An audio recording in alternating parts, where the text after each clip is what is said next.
Standing in my childhood bedroom at 28 years old, staring at my laptop screen showing nothing but empty folders, I felt my world collapse.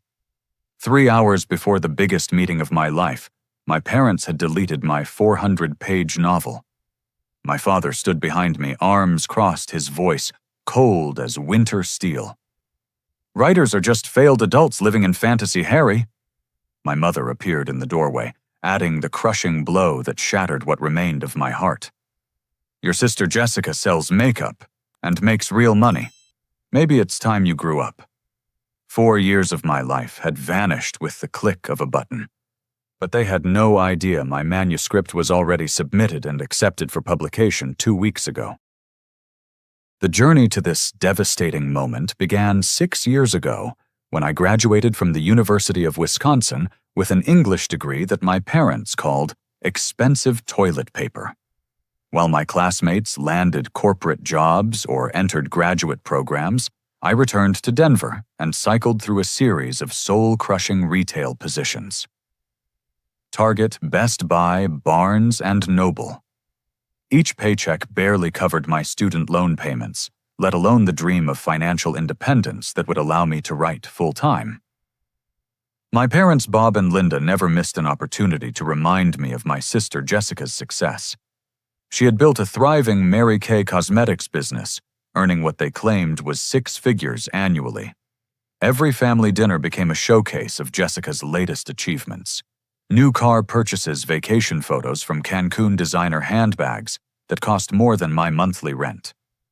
The comparisons stung like paper cuts, small but persistent reminders of my perceived failure. Bob worked as an insurance agent for State Farm, spending his days selling policies to people who hoped they would never need them.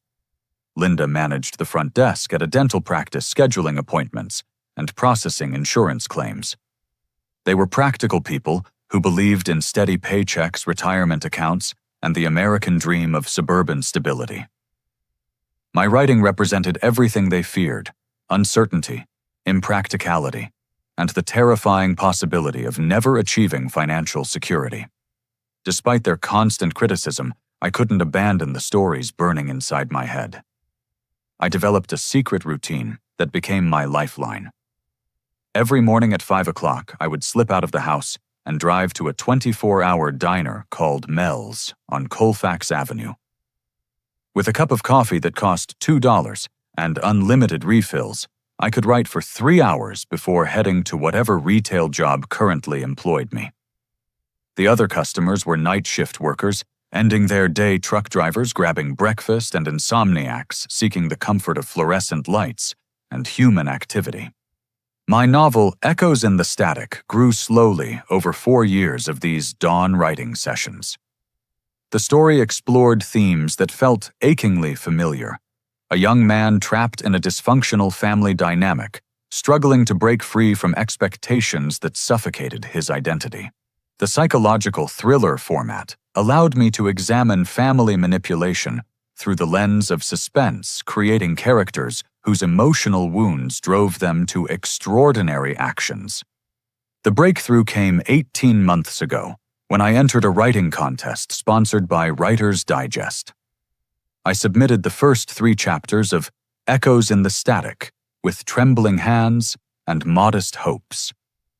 3 months later, I received an email from Sarah Martinez, a literary agent from New York who specialized in psychological thrillers. She had judged the contest and wanted to read the complete manuscript. Sarah became my secret ally in a world that seemed determined to crush my ambitions. Our phone conversations happened during my lunch breaks, hidden in my car in parking lots behind whatever store currently employed me. She provided feedback that transformed my rough draft into a polished narrative, guiding me through revision after revision until the story sang with the kind of tension that kept readers turning pages at 2 a.m. The calls from publishers began 6 months ago. Sarah had submitted Echoes in the Static to 12 publishing houses, and the responses surprised even her experienced expectations. Editors praised the authentic emotional depth, the realistic portrayal of family dysfunction, and the way psychological suspense emerged from everyday situations rather than contrived plot devices. 3 weeks before this crushing morning, my phone rang during a particularly difficult shift at Target. I was restocking the electronics section when Sarah's number appeared on my screen. I ducked into a storage room and answered with my heart pounding against my ribs. "Harry, I have incredible news," Sarah said, her voice bubbling with excitement. "Thomas Caldwell from Pinnacle Publishing House wants to offer you a 3-book deal. We're talking about $150,000 with potential for movie rights if the first book performs well." I had to sit down on a box of printer cartridges to keep from collapsing. After 4 years of rejection, letters, dismissive comments from family members, and the constant struggle to balance writing with survival jobs, validation felt like winning the lottery and discovering the cure for cancer simultaneously. Sarah explained that Thomas would be in Denver the following week for a regional book fair, and he wanted to meet me in person to finalize the contract details. We scheduled the meeting for today, planning every detail carefully. I would tell my parents about the book deal after signing the contract, presenting them with irrefutable proof that writing could indeed provide financial stability and professional respect. But I needed to keep the news secret until everything was finalized. Publishing deals could fall apart over contract negotiations, and I couldn't bear the thought of announcing my success only to have it disappear like morning fog. The secret felt like carrying a winning lottery ticket in my pocket, knowing that my life was about to change in ways I had only dreamed possible. The discovery of my deleted manuscript felt like walking into my bedroom and finding that someone had burned down my childhood home while I slept. Every folder on my laptop was empty. 4 years of character development, plot refinement, and painstaking revision had vanished without a trace. My hands trembled as I checked external drives, cloud storage accounts, and email attachments, desperately searching for any backup that might have survived my parents' digital demolition. The emotional breakdown hit me in waves. First came disbelief, the kind of shock that makes you question your own senses. Surely there was some mistake, some technical glitch that could be reversed with the right software or expert assistance. Then anger crashed over me like a tsunami, hot and destructive, making me want to punch walls and scream until my voice gave out completely. But the worst emotion was the grief. I mourned those 4 years of 5 a.m. writing sessions, the countless hours spent crafting dialogue that felt authentic, developing characters whose psychological profiles I had researched with the dedication of a graduate student. The novel represented more than just a book. It was proof that I could create something meaningful, that my dreams had substance beyond wishful thinking. My parents found me sitting on my bed, laptop closed, staring at the wall where my high school diploma hung in a frame that suddenly seemed to mock every academic achievement I had ever earned. Bob entered first, his posture rigid with righteous conviction. Linda followed, her face set in the expression she wore when delivering bad news to dental patients about expensive procedures their insurance wouldn't cover. "We did what we had to do," Bob said, his voice carrying the tone he used with insurance clients who filed questionable claims. 4 years of this nonsense is enough. You're 28 years old, Harry. When I was your age, I owned a house and had a real career. Linda nodded, wrapping her arms around herself as if the conversation made her physically cold. "We're not trying to be cruel, sweetheart. We love you too much to watch you waste your life chasing something that's never going to happen. Jessica built her business from nothing, and now she's financially independent. She doesn't need us to support her dreams because she chose realistic goals." The comparison to Jessica hit like a physical blow. My sister had always been the golden child, the one who made practical decisions and achieved tangible success. Her Mary Kay business generated income that my parents could understand, products sold, commissions, earned tax returns that proved profitability. My writing generated rejection letters and submission fees, expenses, without measurable returns. "You canceled 4 years of work in 10 minutes. I said, my voice barely above a whisper. Do you have any idea what you've done? Bob sat down in the desk chair where I had once completed homework assignments and filled out college applications. We've done you a favor, son. This writing thing was becoming an obsession. You're living in our house working retail jobs that barely pay minimum wage, spending every free moment on something that's never going to support you. How long were we supposed to enable this behavior? Before I could respond, Jessica's car pulled into the driveway. I heard her heels clicking on the front walkway, the sound of someone who had important places to be and professional responsibilities that mattered. She appeared in my bedroom doorway wearing a navy blue business suit and carrying a briefcase that probably cost more than I earned in 2 weeks at Target. What's going on? Jessica asked, reading the tension in the room with the skill of someone accustomed to managing difficult conversations with potential customers. Linda explained the situation with the kind of matter-of-fact tone she used to describe dental procedures. Cavity removal, root canal, novel deletion. Just another necessary intervention to prevent future problems. Jessica's reaction surprised me. Instead of immediately supporting our parents, she looked genuinely confused by the severity of their actions. You deleted his entire book. Couldn't you have just talked to him about finding a more stable job? For a moment, I felt a flicker of hope that someone in my family might actually understand the magnitude of what had been destroyed. But Jessica's next words extinguished that hope, like water on a campfire.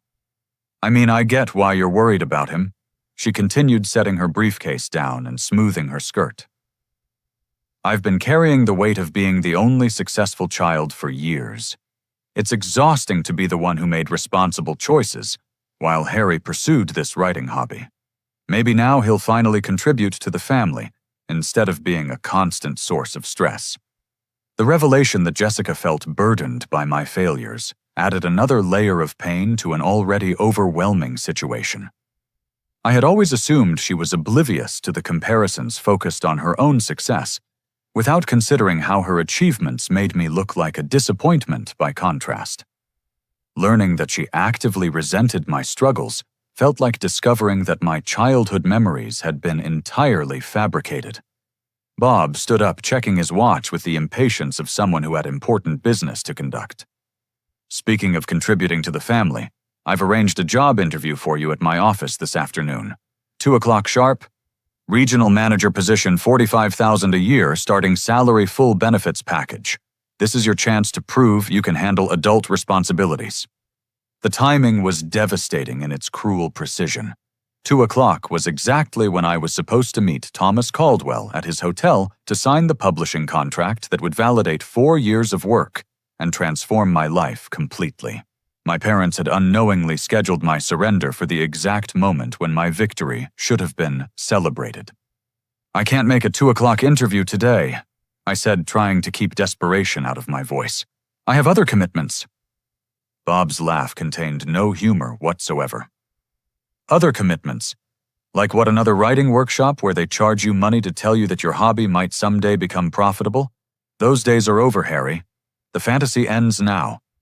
That's when I discovered the full extent of my parents' sabotage. Bob pulled out his cell phone and showed me the call log, with a satisfied expression that made my stomach turn over. I took the liberty of calling that agent woman who's been filling your head with false hope. Told her you were withdrawing from representation due to a family emergency. She seemed disappointed, but said she understood that family comes first. The room started spinning as the implications became clear. Sarah had spent 18 months building relationships with publishers, negotiating on my behalf, positioning my book for success. Bob's phone call had potentially destroyed professional connections that had taken years to develop. Linda produced a stack of mail from her purse letters addressed to me that I had never seen.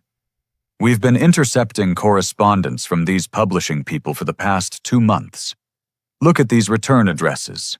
More rejection letters, more false hope, more people trying to take advantage of your dreams. We saved you the disappointment of reading them yourself.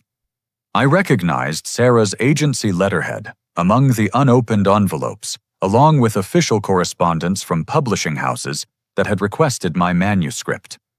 My parents had been systematically cutting off my communication with the professional writing world, isolating me from opportunities while pretending to protect me from disappointment. The cruelest revelation came last. Bob had contacted the publisher's office that morning, attempting to cancel my meeting with Thomas Caldwell. He had spoken with a receptionist claiming to represent me and requested that all future communication be discontinued due to my decision to pursue other career opportunities. As I sat surrounded by the wreckage of 4 years of work, listening to my family justify their destruction of my dreams, I realized that this wasn't impulsive anger or misguided concern. This was a calculated campaign to force me into the life they believed I should live, regardless of what I wanted or what I might actually be capable of achieving. The systematic nature of my parents' sabotage became clear as Linda continued pulling evidence from her purse like a prosecutor presenting a case. Bank statements, printed emails, and handwritten notes revealed the scope of their surveillance and intervention. They hadn't just deleted my novel on impulse. They had been planning this destruction for months, gathering intelligence and coordinating their attack with military precision. Linda had been reading my emails by accessing my laptop while I worked my retail shifts. She knew about every submission Sarah had made, every publisher response, and every revision deadline I had struggled to meet. The knowledge that my own mother had been violating my privacy for months felt like discovering that my bedroom walls were made of glass and the entire neighborhood had been watching my most private moments. "We found all those letters hidden under your mattress," Linda said, spreading out correspondence from literary magazines and small presses across my bedspread. "Contest entry fees, submission guidelines, conference registration forms. Do you realize how much money you've spent chasing this pipe dream money you could have been saving for a house down payment or a reliable car?" Bob pulled up a spreadsheet on his phone that detailed my writing-related expenses over the past 4 years. Entry fees, craft books, conference attendance, printing costs for manuscript submissions. The total was $837 money they viewed as completely wasted despite the fact that these investments had led to representation by a respected literary agent and interest from major publishers. $800 could have been the start of an emergency fund. Bob explained with the patience of someone talking to a financially irresponsible teenager. "Instead, you threw it away on contests and workshops run by people who make their living off desperate wannabe writers. These people saw you coming from a mile away." The sound of a car door slamming interrupted Bob's lecture. Through my bedroom window, I watched Marcus Chen pull into our driveway in his Honda Accord, the same car he had driven since high school, but now maintained with the income from his successful graphic design business. Marcus and I had been friends since sophomore year, bonding over our shared love of creative pursuits that our parents viewed with skepticism. Marcus knocked on the front door, but Linda intercepted him before he could reach my room. I could hear their conversation through the thin walls of our ranch-style house, Linda explaining that I was dealing with a family situation and couldn't have visitors. But Marcus had never been easily deterred, and he possessed the kind of professional confidence that came from running his own business and dealing with demanding clients. "Mrs. Peterson, I'm actually here about Harry's writing," Marcus said, his voice carrying the authority of someone who billed $120 an hour for creative services. "I've been beta reading his novel, and I know how important today's meeting is for his career. If there's some kind of emergency, maybe I can help."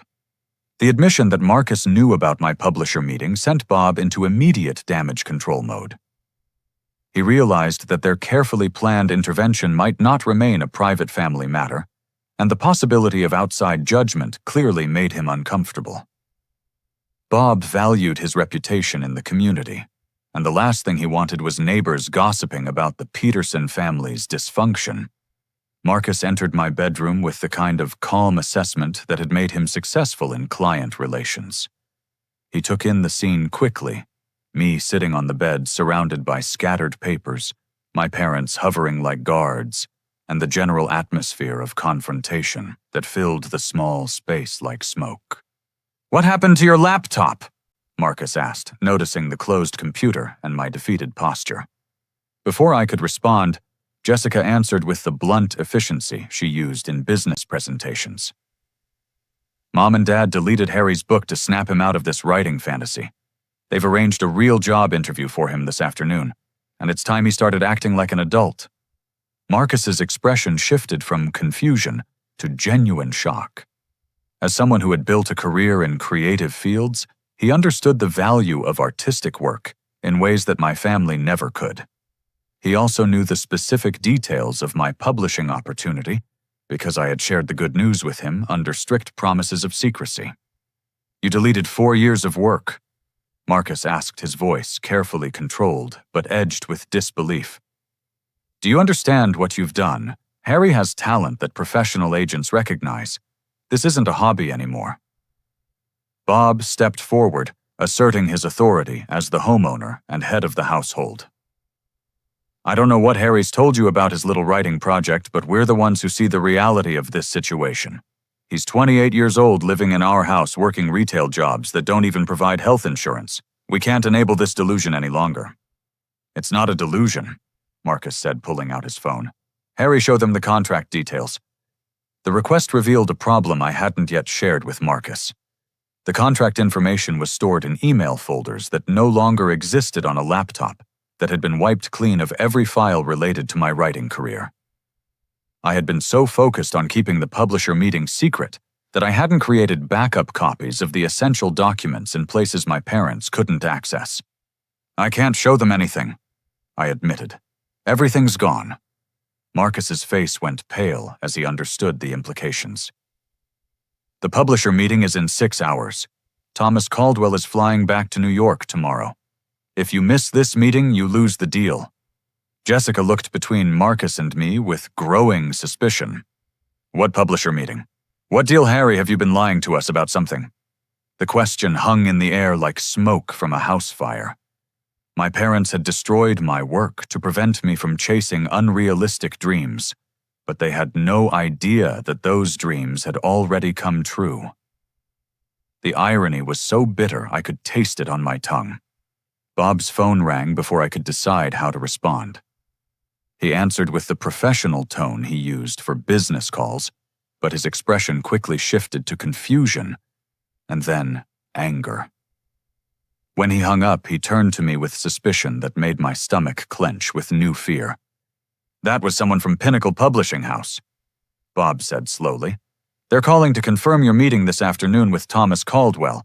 They said something about a 3-book deal and contract finalization." The silence that followed felt like standing in the eye of a hurricane, knowing that devastating winds were about to tear everything apart. My secret was out, but not in the triumphant way I had planned. Instead of celebrating my success, I was watching my parents realize that their intervention had potentially destroyed something far more valuable than they had understood. Linda sat down heavily in my desk chair, her face cycling through emotions too complex to name. "A 3-book deal, Harry. Are you telling us that you actually had a real publishing contract?" Before I could answer, Bob's phone rang again. This time he put the call on speaker, and Thomas Caldwell's voice filled my childhood bedroom like an announcement from another world. "This is Thomas Caldwell from Pinnacle Publishing. I'm trying to reach Harry Peterson about our meeting today. I received a call this morning from someone claiming to represent him, saying he wanted to cancel our contract discussions. However, his agent Sarah Martinez assured me that no such decision had been made. I'm hoping we can clear up this confusion because I'm very excited about his work." Bob stared at his phone as if it had spontaneously become a poisonous snake. The reality of what he had done was settling in like cold water through a cracked foundation, and I could see him beginning to understand that his protective intervention had backfired catastrophically. Marcus stepped into the silence with the kind of professional damage control that had saved many of his client relationships. "Mr. Caldwell, this is Marcus Chen, Harry's friend. There's been a family miscommunication, but Harry is absolutely interested in meeting with you today. Can we confirm the time and location?" "Certainly," Thomas replied, his voice carrying relief. 4 o'clock at the Marriott Downtown Conference Room B. I have the contracts ready for signature pending final discussion of a few minor details. Sarah speaks very highly of Harry's work, and I'm looking forward to bringing his novel to our readers.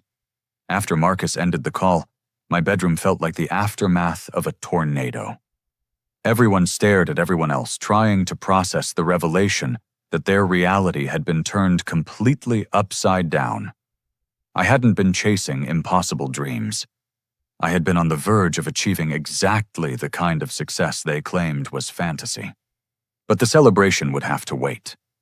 Bob's interference with Sarah and the publisher had created professional complications that needed immediate attention. My parents had potentially damaged relationships that had taken years to build, and I wasn't sure if the harm could be completely undone. The worst part was realizing how close I had come to losing everything. If Thomas hadn't decided to call directly, if Sarah hadn't vouched for me, if Marcus hadn't arrived when he did, my parents' sabotage might have succeeded completely. The 3-book deal worth $150,000 could have vanished because of a family intervention designed to force me into selling insurance policies. The revelation that a real publishing deal existed sent my parents into a spiral of damage control that felt worse than their original sabotage. Instead of apologizing for deleting my manuscript, they began questioning the legitimacy of the offer, suggesting that publishers frequently took advantage of naive writers through elaborate scams designed to extract money from desperate hopefuls. These things are never what they seem. Bob insisted, his voice taking on the lecturing tone he used with insurance clients who didn't understand policy details. Publishers don't just call random people and offer huge contracts. There are always hidden fees, editing costs, marketing expenses that come out of your pocket. I've seen this kind of fraud before. Linda nodded enthusiastically, grasping onto any explanation that would justify their actions and protect them from admitting a catastrophic mistake. Remember your cousin David?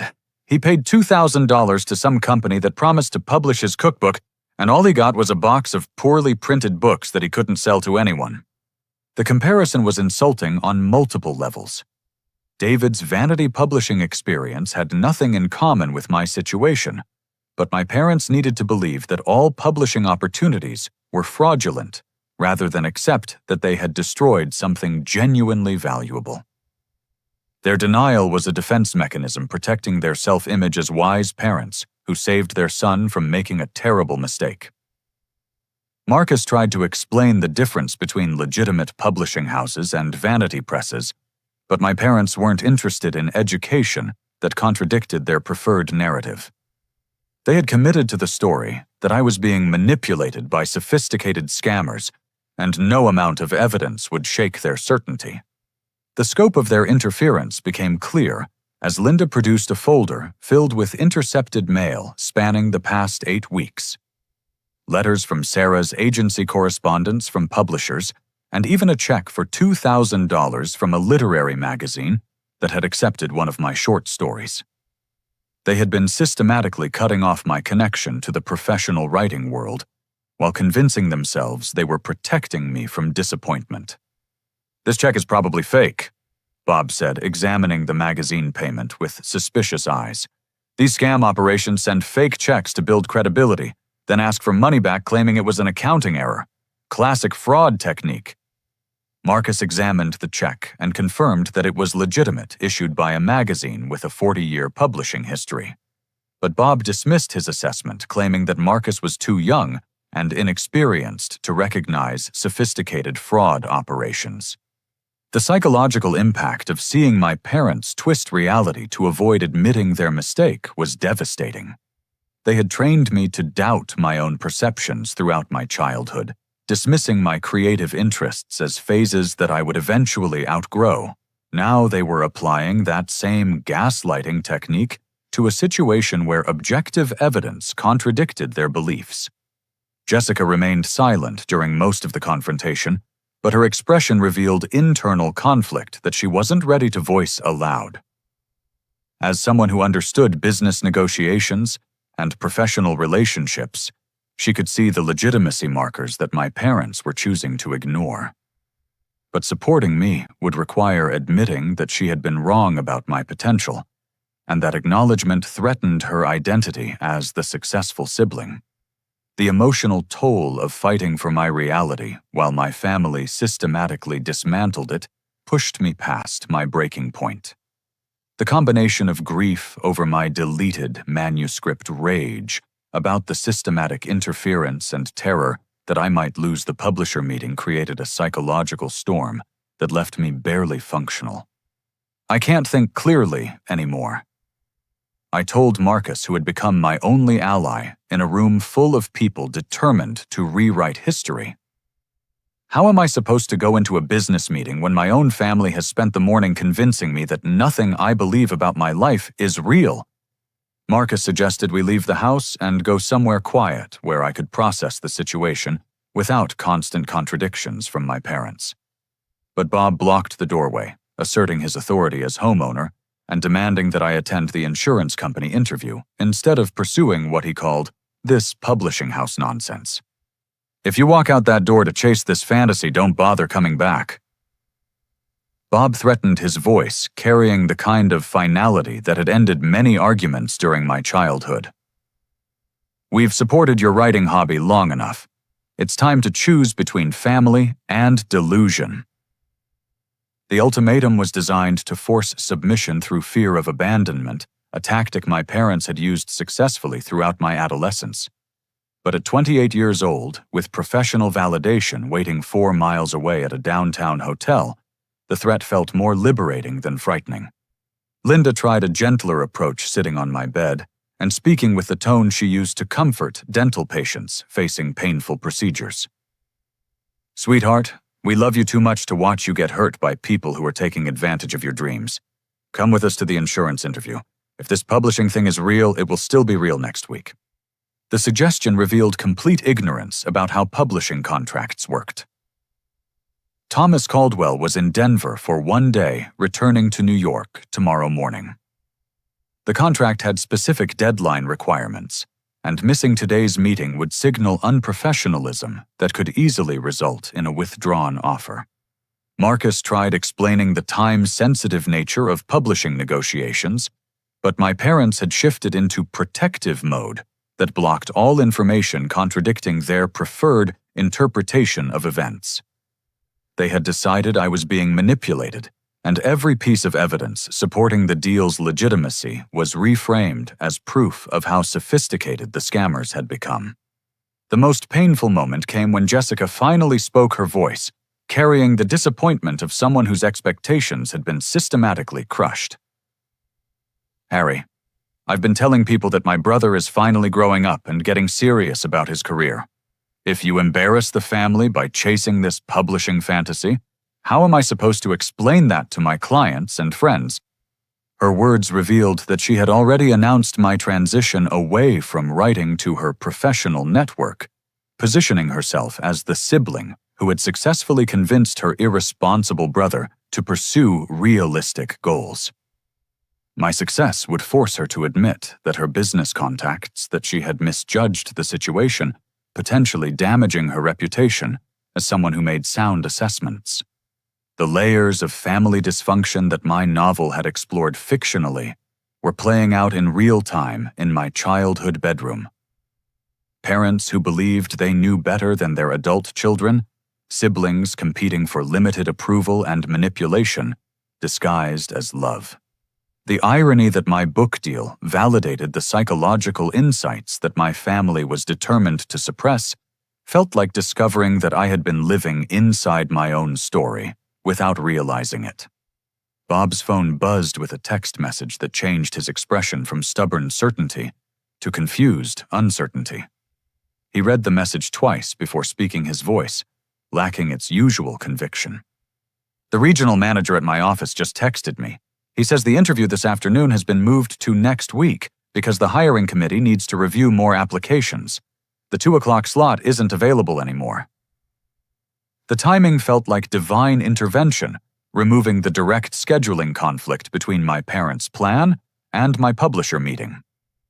But instead of accepting this development as an opportunity for compromise, Bob became more agitated, sensing that his leverage was slipping away.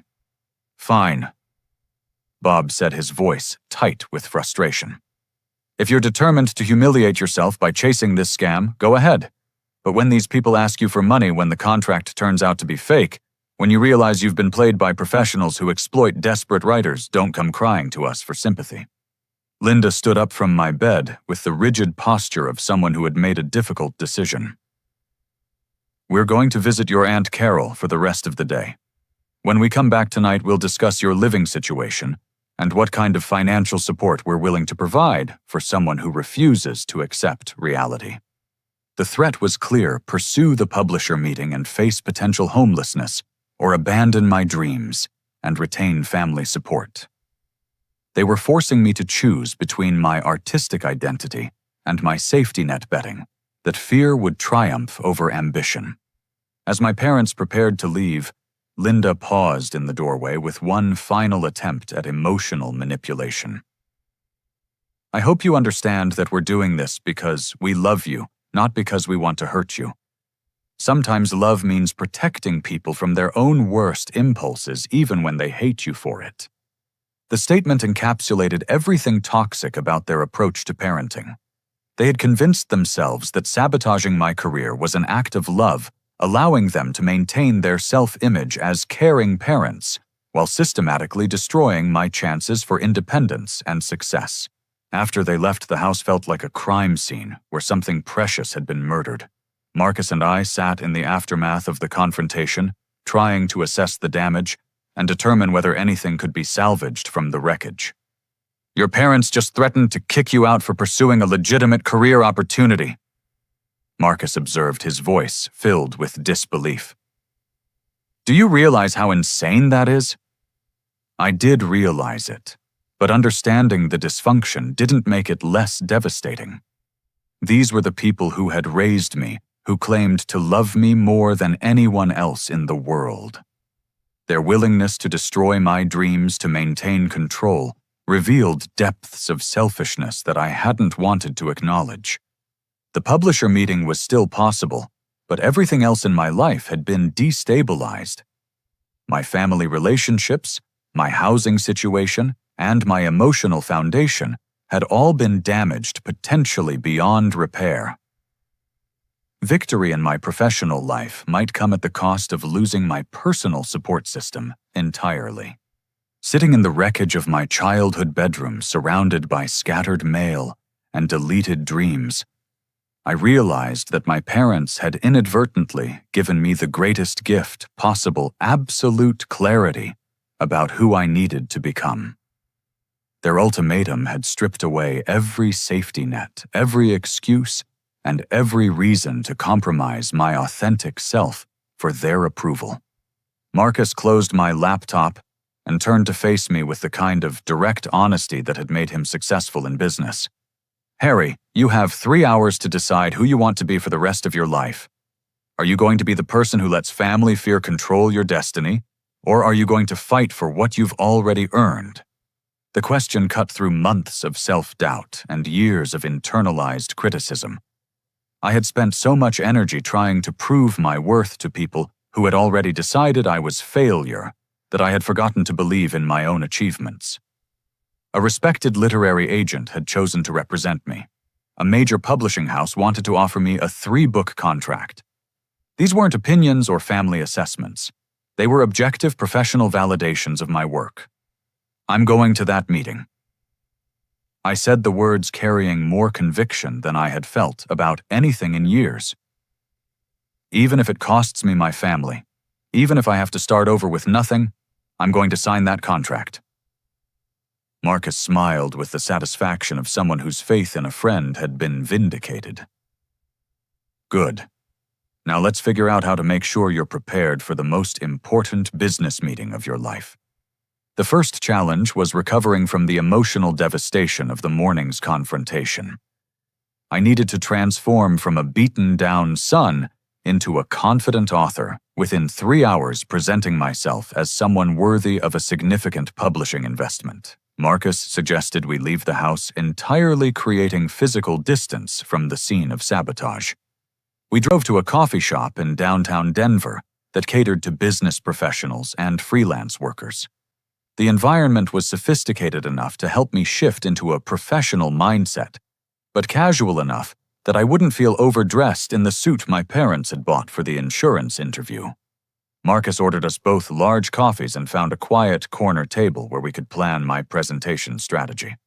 Thomas Caldwell is flying back to New York tomorrow, which means he's genuinely interested in closing this deal today. Publishers don't waste time on authors they don't believe in. The reminder helped restore my confidence in the legitimacy of the opportunity. My parents' insistence that the contract was fraudulent had planted seeds of doubt, but Marcus's perspective as someone who regularly negotiated business deals provided reassurance that I was dealing with standard professional practices. What if Bob's phone call damaged my relationship with Sarah or the publisher? I asked, voicing the fear that had been gnawing at me since discovering the extent of my parents' interference. Marcus pulled out his phone and handed it to me. Call Sarah right now. Explain what happened. Apologize for the confusion and confirm that you're still completely committed to the deal. Professional relationships can survive miscommunications if you handle them honestly.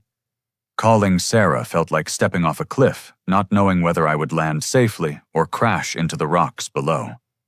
But Marcus was right, that honesty was my only option. I dialed her number and waited through 3 rings that felt like hours. Harry! Sarah's voice carried relief and concern in equal measures. I got the strangest call this morning from someone claiming to represent you. He said you were withdrawing from representation due to a family emergency. I tried calling you back, but the number went straight to voicemail.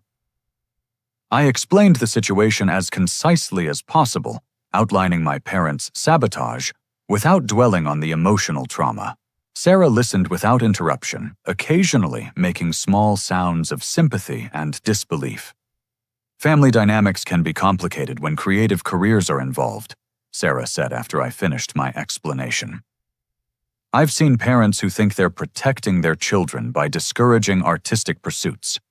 The important thing is that you're still committed to your writing career and today's meeting. Her understanding and support felt like oxygen after nearly drowning. I'm absolutely committed. More than ever, actually. This morning showed me exactly why I need to build a career that doesn't depend on my family's approval. That's the attitude that will make you successful, Sarah said. Thomas is expecting you at 4 o'clock, and he's excited about your work. He specifically mentioned the authenticity of the family dynamics in your novel, which is ironic given what you're dealing with today. After ending the call with Sarah, I felt like a different person. The professional validation reminded me that my worth wasn't determined by my parents' assessment. I had skills that the market valued, talents that experts recognized, and opportunities that most writers would envy. Marcus helped me prepare for potential questions about my background, my other writing projects, and my career goals. We discussed contract negotiation basics, though Sarah would handle most of the technical details. My job was to present myself as someone worthy of the publisher's investment and excited about building a long-term professional relationship.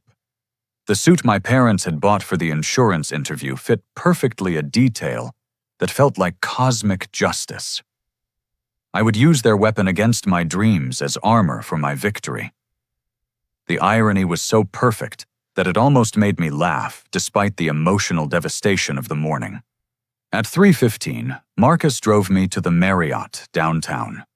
The hotel lobby was filled with business travelers and convention attendees, people pursuing careers and opportunities that required them to travel across the country for important meetings. I belonged in this environment, not behind a retail counter selling electronics to customers who treated service workers like furniture. "You've got this," Marcus said as I prepared to exit his car. 4 years of 5 a.m. writing sessions led to this moment. Your parents can't delete what you've already accomplished. Walking into the hotel felt like crossing a bridge from my old life into my future. The lobby was elegant without being intimidating, decorated with modern art that spoke to creativity and professional success. I found conference room B easily arriving 10 minutes early, as Sarah had advised. Thomas Caldwell was exactly what I had imagined a successful publishing executive would look like, mid-40s, wearing a well-tailored navy suit and carrying a leather briefcase that looked expensive enough to feed a family for a month. But his handshake was warm, his smile genuine, and his enthusiasm for my work immediately apparent. "Harry, it's wonderful to meet you in person," Thomas said, gesturing for me to sit across from him at a polished conference table. "Sarah sent me your revised manuscript last month, and I have to tell you, it's exactly the kind of psychological thriller that our readers are craving." He opened his briefcase and produced a contract that looked more substantial than any document I had ever been asked to sign. The Pinnacle Publishing House letterhead was embossed, the pages were printed on heavy stock paper, and every detail communicated the seriousness of the opportunity. "I understand there was some confusion about your availability this morning." Thomas continued his tone carefully neutral. "I'm glad we could clear that up because I'm very excited about this partnership." I decided that complete honesty was my best strategy. My family is still adjusting to the idea that writing can be a legitimate career. This morning was difficult, but it clarified my priorities completely. I'm absolutely committed to this opportunity and to building a long-term relationship with Pinnacle. Thomas nodded with understanding that suggested he had encountered similar family dynamics before.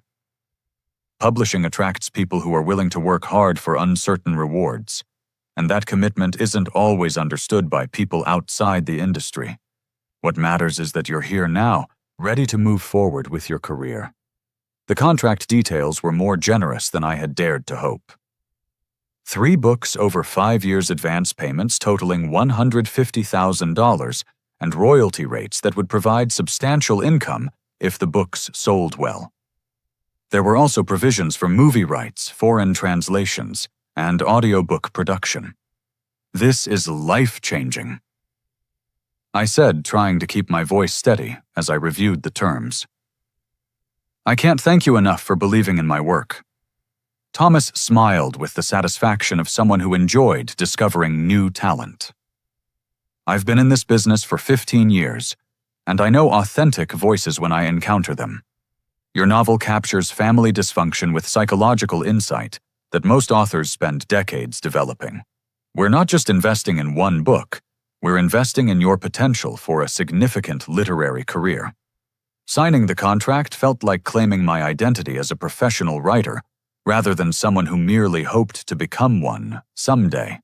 Each signature was a declaration of independence from every person who had ever suggested that my dreams were unrealistic or selfish.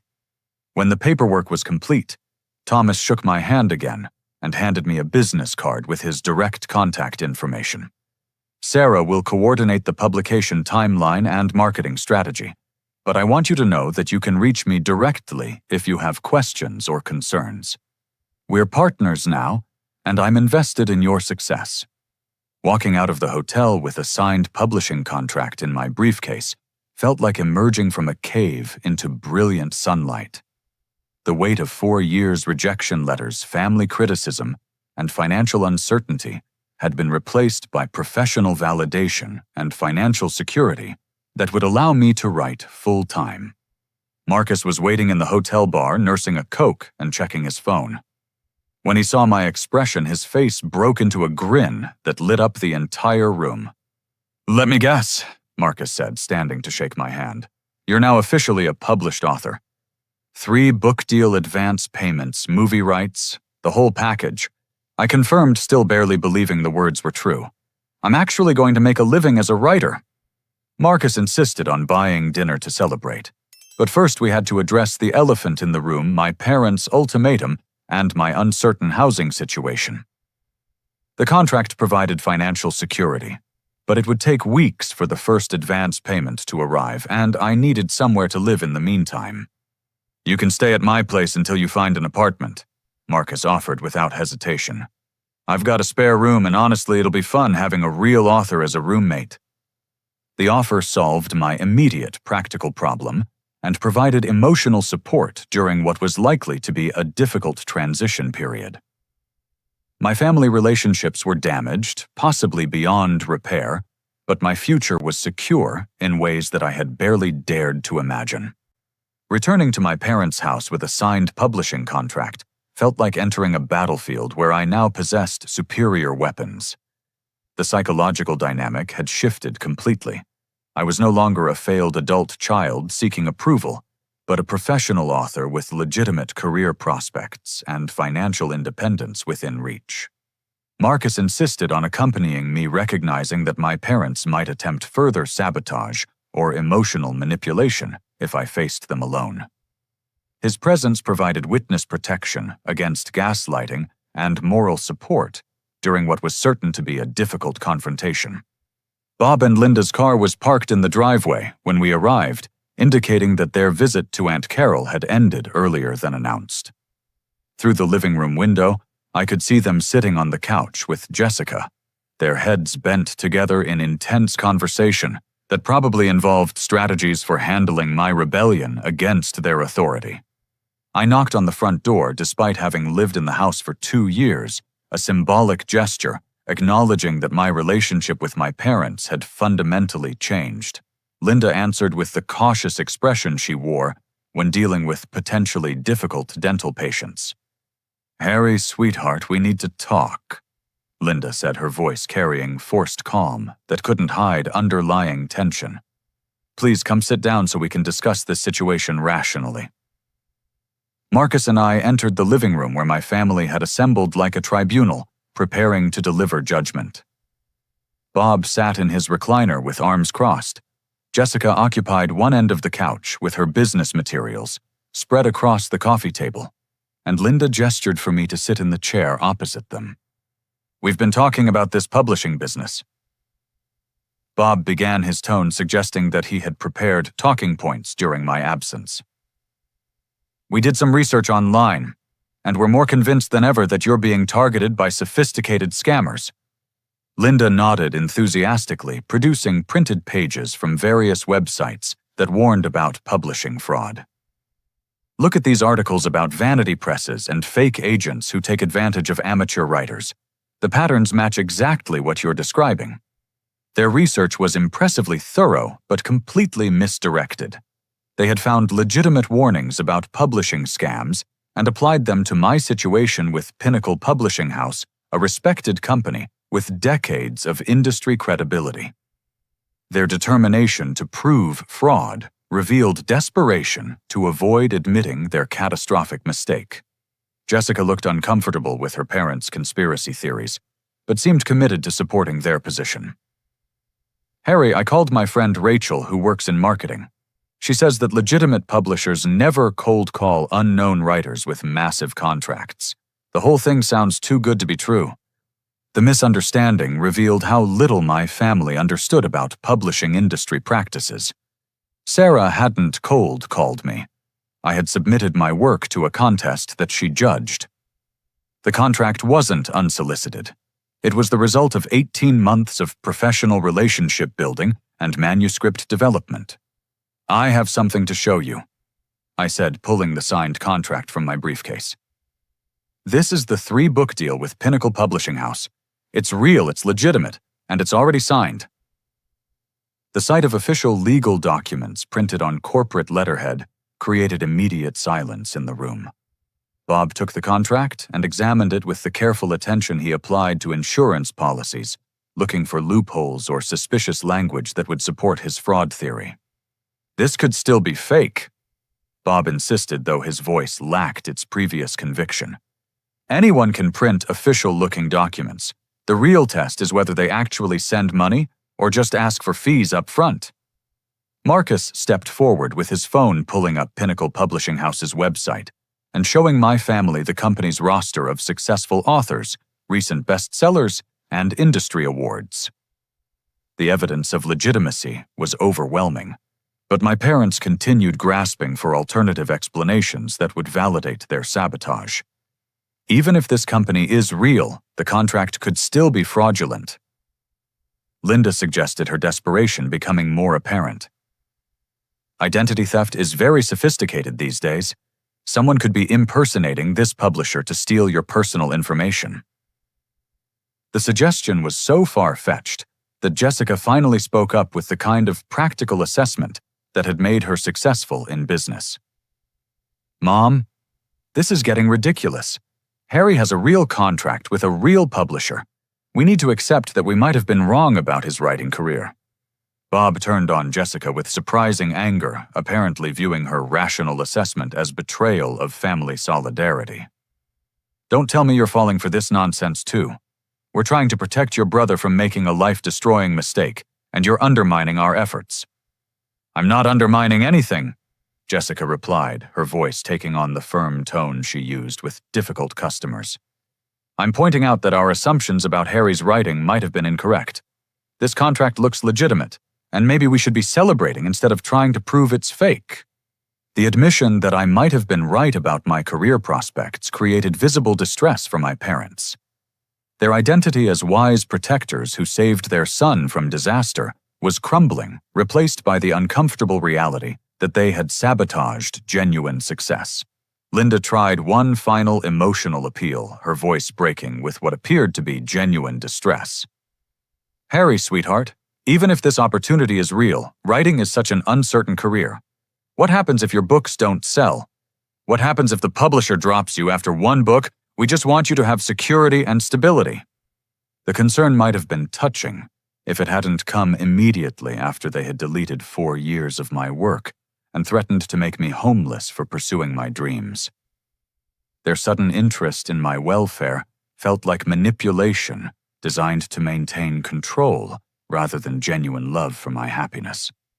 The contract includes guaranteed advance payments that total more than most people earn in 3 years.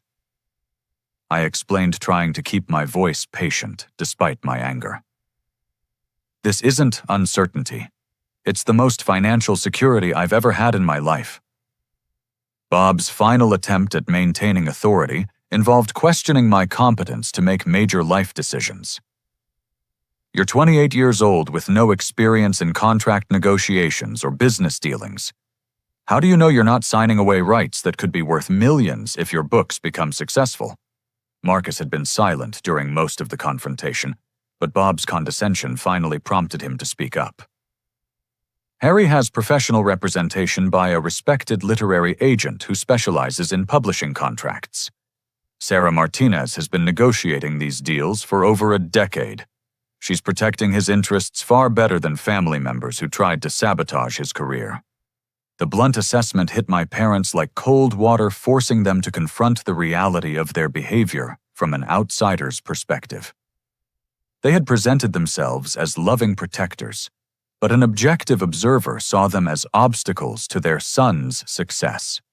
"We were trying to prevent him from getting hurt," Linda said weakly, her justification sounding hollow even to herself. "You deleted his manuscript 3 hours before the most important meeting of his life."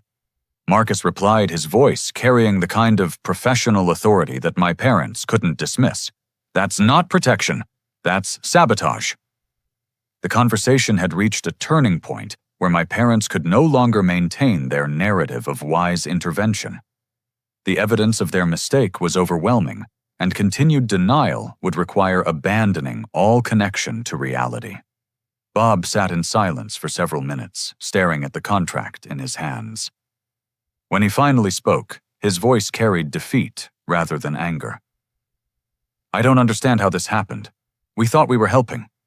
"You were trying to control me," I said, finally voicing the truth that had been obvious to everyone except my parents. "You couldn't accept that I might succeed in a career you didn't understand, so you decided to destroy my work rather than admit you were wrong about my potential."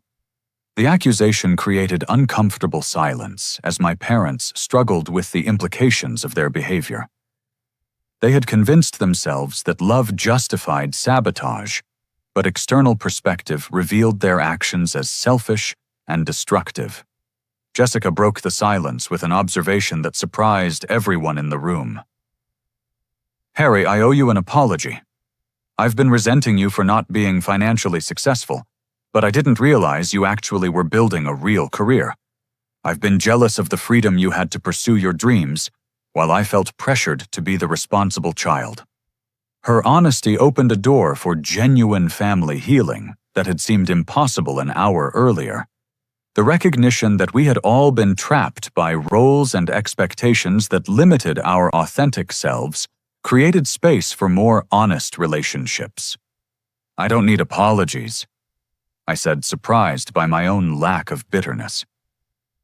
"I need acknowledgement that I'm an adult capable of making my own decisions about my career and my life." Bob nodded slowly, the gesture carrying more weight than any verbal apology could have provided. "You're right. We overstepped our boundaries and we damaged something important to you. I don't know how to fix what we've done." The admission represented a breakthrough that I hadn't expected. My parents were finally seeing their behavior from my perspective, recognizing the harm they had caused while trying to help. The road to rebuilding our relationship would be long and difficult, but at least we were starting from a foundation of honesty. The weeks following my contract signing transformed every aspect of my life in ways that felt both surreal and completely natural. The first advance payment of $50,000 arrived 10 days after my meeting with Thomas Caldwell, deposited into my checking account like proof that dreams could indeed become tangible reality. Quitting my retail job at Target was one of the most satisfying moments of my adult life. My manager, who had frequently criticized my attitude problems and lack of commitment to company values, struggled to process my resignation letter that cited pursuing full-time writing career with major publishing house. The same creativity that he had viewed as a liability was now generating more income than his annual salary.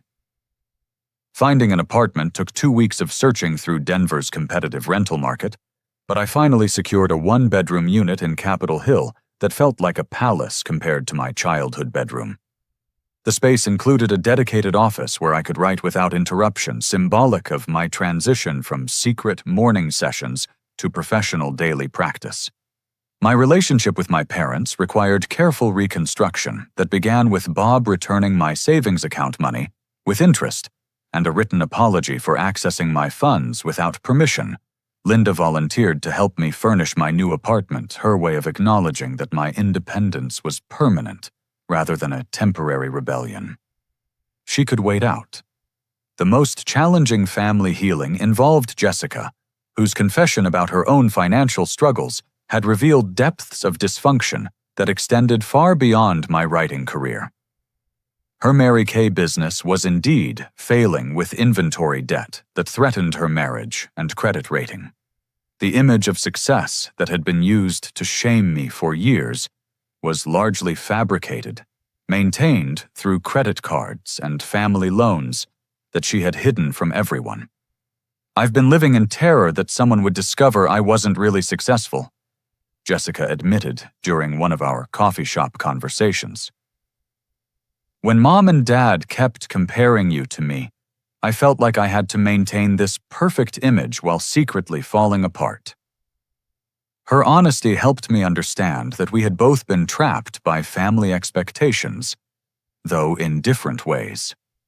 She had been pressured to be the responsible success story, while I had been dismissed as the irresponsible failure. Neither role allowed us to be authentic or supportive of each other's real struggles and achievements. I used part of my advance payment to help Jessica restructure her business debt, not as charity, but as investment in genuine family healing. We worked together to develop a realistic financial plan that acknowledged her actual situation rather than the fantasy she had been maintaining. The experience of collaborative problem-solving created a sibling relationship based on mutual support rather than competition. Bob's journey toward accepting my career took longer than Linda's partially, because his own failed musical ambitions made my success a painful reminder of what he had never achieved. He had played guitar in local bands during his 20s, harboring dreams of recording contracts that never materialized. Watching me succeed in creative fields forced him to confront his own abandoned dreams and the bitterness that had shaped his parenting approach. I think I've been jealous of your courage to keep pursuing something I gave up on," Bob admitted during one of our gradually improving conversations.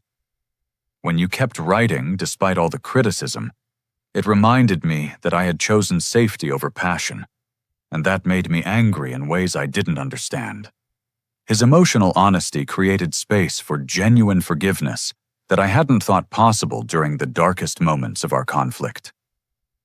Understanding his perspective didn't excuse his sabotage, but it explained the psychological dynamics that had driven his destructive behavior. The publication timeline moved faster than I had expected. Thomas Caldwell's team at Pinnacle Publishing House prioritized Echoes in the Static for spring release with marketing support that included author interviews, book tour opportunities, and promotional materials that made my name look important in bold print. Sarah Martinez proved invaluable during the transition from unknown writer to published author. She negotiated subsidiary rights deals, managed media requests, and provided guidance on building a sustainable writing career that could support long-term financial stability. Her 15 years of industry experience protected me from rookie mistakes that could have damaged my reputation or earning potential. The most surreal moment came when I received advance copies of my novel from the publisher. Holding my own book with my name on the cover and my words printed on professional quality paper felt like touching proof that impossible things could become real through persistence and refusal to accept other people's limitations. Pre-orders exceeded Pinnacle's expectations, generating industry attention that translated into additional promotional opportunities. Echoes in the Static received starred reviews from Publishers Weekly and Library Journal, with critics praising the authentic portrayal of family dysfunction and the psychological depth of the narrative structure. The book's success validated not just my individual efforts, but also the broader principle that creativity could generate legitimate financial returns when supported by professional expertise and persistent effort. My parents' fear that writing was inherently unprofitable had been proven wrong in the most concrete way possible. Marcus became my first official beta reader for the second book, providing feedback that improved the manuscript while maintaining the psychological authenticity that had made the first novel successful. Our friendship deepened through shared creative collaboration, and his graphic design business provided promotional materials that enhanced my author platform. 6 months after the contract signing, my family relationships had stabilized into a new normal that felt healthier than anything we had experienced during my childhood. Sunday dinners resumed, but with ground rules that respected my professional commitments and personal boundaries. My parents learned to discuss my career with pride rather than skepticism, and Jessica and I developed genuine mutual support rather than competitive comparison. The financial security provided by the publishing contract allowed me to help my parents in ways that felt generous rather than obligated. When Bob's car needed major repairs, I was able to contribute without the power dynamics that had complicated family financial relationships in the past. Linda's dental practice benefited from my connections in the local creative community, bringing new patients who valued artistic pursuits. The most meaningful validation came when other aspiring writers began reaching out for advice and encouragement. My story of family sabotage, followed by professional success, resonated with people who had experienced similar conflicts between creative dreams and family expectations. I started mentoring writers through online workshops and local literary organizations, creating the kind of support system I had wished for during my own struggles. Echoes in the Static spent 12 weeks on regional bestseller lists and generated enough sales to trigger bonus payments beyond the original advance. Thomas Caldwell expressed enthusiasm for the second book, which was already taking shape as an exploration of workplace dysfunction with the same psychological depth that had made the first novel successful. The movie rights generated interest from 3 production companies, leading to an option deal that provided additional income, and the surreal possibility that my characters might someday be portrayed by professional actors on screen. Sarah negotiated terms that protected my creative input while maximizing financial returns from any adaptation. Looking back on the morning when my parents deleted my manuscript, I realized that their sabotage had inadvertently strengthened my commitment to writing by forcing me to choose between their approval and my authentic self. The crisis had clarified my priorities in ways that gradual encouragement might not have achieved. The deeper life lesson involved understanding that family love sometimes becomes control when parents fear their children's choices will lead to pain or failure. My parents' destructive behavior emerged from genuine concern, mixed with their own unresolved disappointments and fears about financial security. Healing required acknowledging their motivations while maintaining firm boundaries about my autonomy as an adult. The experience taught me that professional success could coexist with family relationships, but only when those relationships were based on mutual respect rather than hierarchical control.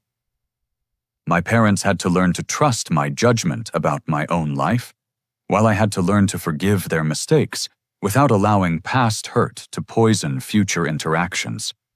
The transformation from struggling retail worker to published author happened gradually, then suddenly, like sunrise creeping across a landscape, before exploding into full daylight.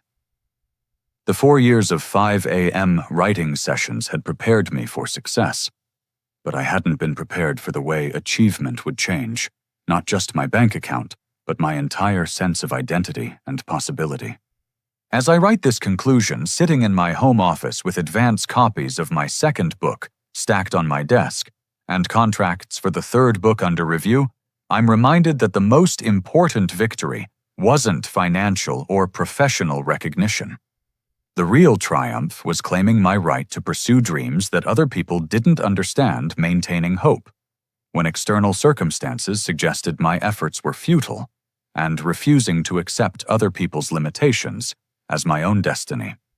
The publishing contract validated 4 years of work, but more importantly, it validated the principle that persistence and authentic effort could overcome family dysfunction, financial pressure, and social expectations that discouraged creative risk-taking. My parents' attempt to force me into conventional success had backfired completely, resulting in exactly the kind of achievement they claimed was impossible. The story doesn't end with the book deal, of course. Writing careers require ongoing effort, creative growth, and adaptation to changing market conditions. But the foundation is solid, now built on professional relationships, proven sales performance, and the kind of financial stability that allows me to focus on craft rather than survival. I often wonder what would have happened if my parents hadn't deleted my manuscript that morning. Would I have been as prepared for the publisher meeting? Would I have felt as committed to my independence? Would the success have felt as meaningful without the contrast of family opposition? The counterfactual questions are impossible to answer, but I suspect that crisis sometimes forces growth that comfort never could. My advice to other writers facing family pressure to abandon creative dreams is simple but not easy. Trust your own assessment of your work's value, seek professional validation rather than family approval, and remember that people who love you can still be wrong about your potential. Sometimes the greatest gift parents can give their children is learning when to step back and trust the adults their children have become. The morning my parents tried to delete my dreams, they accidentally taught me the most important lesson of my life. That authentic success requires claiming your identity, despite other people's fears, maintaining hope, despite external evidence that dreams are impractical, and pursuing excellence even when the people who raised you believe you're destined for failure. 4 years of 5 a.m. writing sessions led to this moment, but the real journey was learning to believe in myself when no one else would, maintaining discipline when external rewards seemed impossible, and refusing to let other people's limitations become my own reality. The book you hold in your hands, whether physical copy or digital version, represents proof that dreams can survive sabotage, that families can heal from dysfunction, and that persistence can transform impossible goals into inevitable success. The story of how my parents tried to delete my novel became the story of how I learned to write my own life one word at a time until the narrative became strong enough to withstand any attempt at erasure. Have you ever had family members try to discourage your dreams because they were afraid of seeing you fail? How did you handle the conflict between pursuing your passions and maintaining family relationships? I'd love to hear your stories in the comments below. If this story resonated with your own experiences, please like this video to help other aspiring writers find encouragement. Subscribe for more stories about overcoming obstacles to achieve creative success, and share this with anyone who might need reminding that dreams are worth fighting for, even when the people who love you can't see their value. Thank you for listening to my story, and I hope it inspires you to keep pursuing whatever sets your soul on fire, regardless of who believes it's possible.